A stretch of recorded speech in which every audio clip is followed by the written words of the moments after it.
Mac 2025 20 Ramadan, Pak Andak bersama keluarga berbuka puasa di Mawardah Cafe, di mana Mawardah Cafe menawarkan RM15 untuk iftar bajet di sini.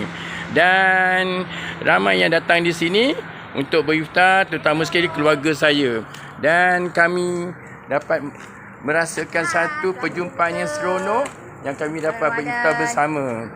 Jom masuk dalam, kita tengok saudara mara saya ada dalam ni, dan juga mereka tengah sibuk untuk memilih makanan. Itu Raja Kamal, ini Puan Ramlah, ini Puan Sabrina, dan juga anak-anak buah saya, ya, dan juga sedang memilih makanan.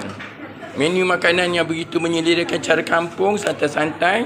Dan ini anak buah saya sedang memilih tahu masak rujak tu. Oh, sedapnya. Begitu juga yang lain-lain. Telur sebiji pun ada. Ini dia punya toki dia yang begitu bermurah hati, infak untuk setiap kali Ramadan.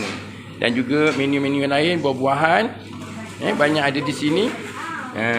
Dan juga kita rasakan seperti satu family bila berada di dalam Mawardah Cafe. Dan ni satu keluarga juga yang ni. Seronok memilih makanan sebelum iftar, dan kita dapat menikmati jamuan iftar yang begitu ringkas tetapi menyelerakan. Saya pun seronok pada hari ini.